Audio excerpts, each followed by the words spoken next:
On to the fourth faction, the Elementals. Sorry, not the Elementals, the Alailons, the bird frog people. So anyway, first of all, we have Patient Healer. So the idea of this faction is supposed to be kind of like the closest you can get to peaceful in this game. They'll still attack, but like they are the least aggressive by far, and they're made to be kind of the late game control kind of class. So this is a 103 mage with self defense 1. So it's kind of like a 113, but only for it's getting attacked. And it has end of turn, heal 2 health to your hero. Small effect, but it's really hard to get rid of this. It's a really sticky minion, and your opponent doesn't want to attack into it because, then it's taking damage. His minions are taking damage. And the 2 health can become relevant, if you're just trying to keep alive. It's kind of hard for aggressive decks to deal with this kind of stuff. And there's Advocate, which is a 2 cost 2/2 support. I buffed it to 2/2. I got rid of its self defense 1 to give it the 2/2. And when played, it gives a friendly unit +1 self defense and +2 health, which I've decided to keep that. So it's kind of like a 2/3/4, very strong, but like kind of is the very strong the part you need to focus on, because it's actually kind of like a 2/2/4 more like, because it's only a 2/3/4 if your opponent really wants to trade into what you gave the self defense, and your opponent won't always want to do that. And on curve, it's not really going to be like that because there aren't any one drops. I don't think that your opponent will want to kill that quickly, but it's still got its useless uses. Then there's Royal Guard, which is a 306 soldier. Your hero cannot be damaged while this is on the board. I decided to change the text of this a little bit, because while I don't think it's necessarily overpowered, I just feel like it could be bad design in some situation. I don't think it's possible to make this card unkillable, but if there was some way to do that, then, you've ended the game right there and there. You've already won. So I changed it to your hero has armor 4 or 5, I think. Either way, it gives your hero so much armor that your opponent shouldn't be able to kill you, but it's still possible theoretically they could damage you enough to kill you. So it's not just straight up you're invincible. It's practically you're invincible though. Then there's Unifier, which is a 417 soldier, and when played, it gives +1 attack for each friendly unit on the board. So there's going to be a lot of 0 attack units you'll have on the board that are just kind of be stuck there. But having this on the board will give them a use, because there's a lot of cards that you'll see later that will get benefits just from you having units on the board, even if they're not doing anything. So yeah, this is basically like it includes itself. So it's usually a 4/2/7. You play another unit, it becomes a 4/3/7. In this game, a 4/3/7 is a fair stat line. So yeah, 4/3/7, you good.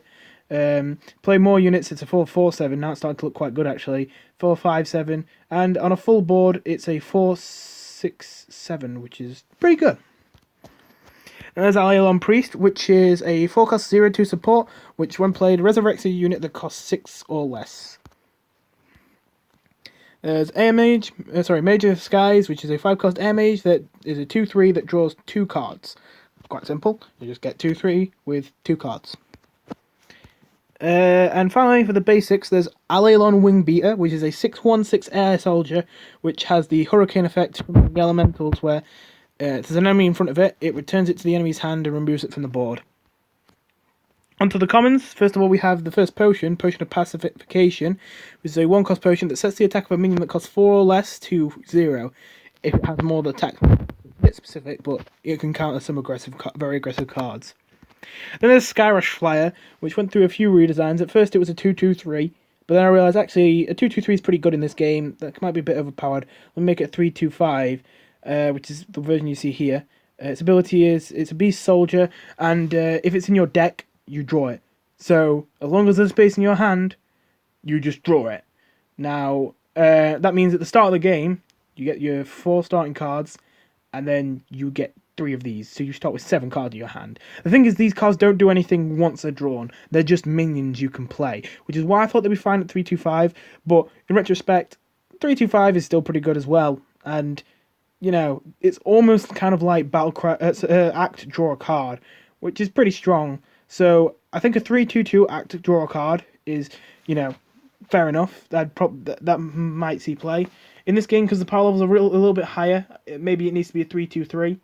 And then because it's not quite as good as draw a card, I think it should be a 3/2/4. But honestly, there is a chance it needs to be a 3/2/3 instead, because it does have the Beast and Soldier tags, which there is Beast and Soldier synergy in the neutral class we'll get to later. So it matters. Although Beast does have some counter cards, the neutral Beast synergy card can also be used on enemy Beasts to damage them, and there is an Alien card you'll see later that counters Beasts. There's Healing Potion, which is a 3-cost potion that heals 6 HP and draws a card. I'm probably going to nerf that amount to... Actually, no, I'll keep it at 6. I was about to say I need to nerf it, but I forgot that the amount of health you have in this game is more than in other games. So 6 HP is actually not a lot when I think about it. It's comparable to Flash of Light in Hearthstone, so yeah, that's fine. I couldn't remember what I called this card, so I just called it Alien Chemist, and then I remembered what I actually called it, and it's way better. I called it Friar of the Forest. Anyway, it's a 4/2/2 medic support, and it plays a potion from your deck that costs 3 or less. There's only one potion that doesn't cost 3 or less, and we'll get to it soon.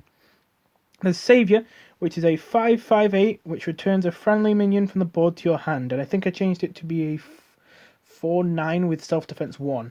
But yeah, it's an overstated minion that can be used to get extra value on your act abilities, but at the cost of that you lose tempo, which is why it's overstated. And it's also a soldier. Then there's Painless Poison, the only potion that you can't pull out with Friar of the Forest. This is the closest you will ever get to a card that just says destroy a unit.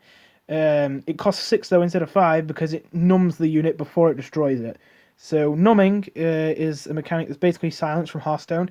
Numbing it will get rid of all its abilities. So if it has a Remnant ability, a when this dies ability, it will get rid of that and then kill it. So yeah, used to counter some strong Remnant cards. And then there's Living Water Nova, which is a 10/3/9 Water Mage that when played gives you 12 So you get loads of energy back. You actually get a profit of 2 energy, but you have to wait until turn 10 to be able to play these.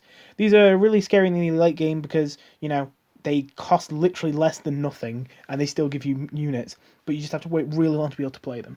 I did decide though, even with keeping that in mind, this was a little bit much, so if I remember right, I decided to make it a 10/3/3 instead of a 3/9, and you would get to choose 4 times whether it's game plus 3 or plus 3 health, I think it was.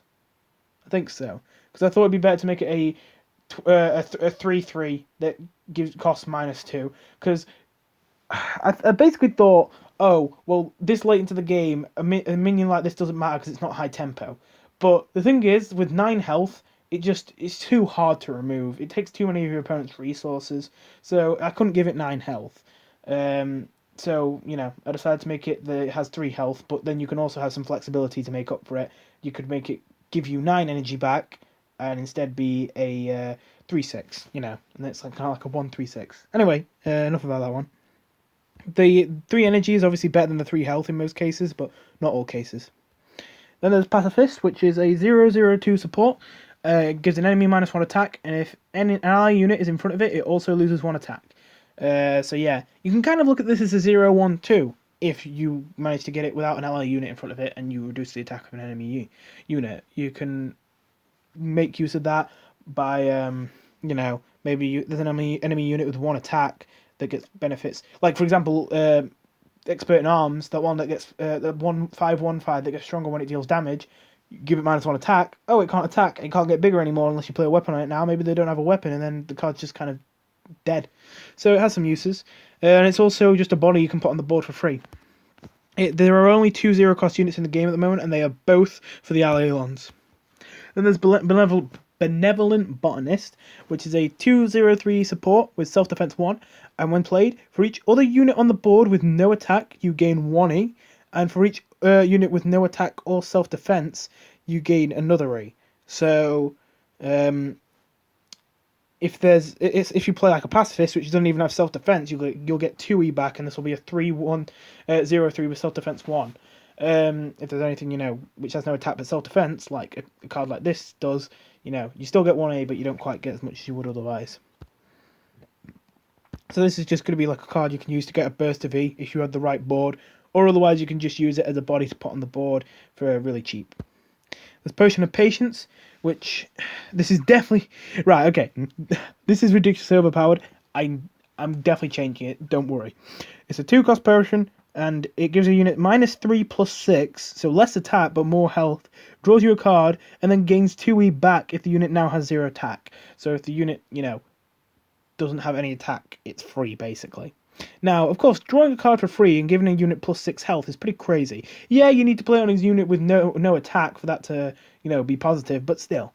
So, yeah, this is probably going to be a 3-cost potion that gives 1E if the unit now has 0 attack. And yeah, that's the kind of intention with this card, that you play it on one of your units that already has no attack, so it doesn't matter if you reduce its attack. Although you could also, just for the flexibility, use it on an enemy unit which just has loads of attack and you're not worried about its health, you just don't want it to deal damage to you, and you reduce the damage it does. Then there's Harvest, which is a 4-cost support act, which gives you E equal to your E per turn and increases your E per turn by 1. So basically, it's kind of like... Actually, why does it say that first part? I don't know. I feel like I worded this wrong. Yeah, it's supposed to basically be Wild Growth. It costs 4 just because I think Wild Growth, even at 3 mana, is still pretty strong in Hearthstone. It's just that you max out at 10 mana, and that makes it a little bit less, crazy. But in this game, you don't max out at 10 mana, so this is still useful later on. Not that useful, but useful. Anyway, there's this Forest Tender then, getting into the rares. I just realised we've got really far ahead. I'll actually pause this here.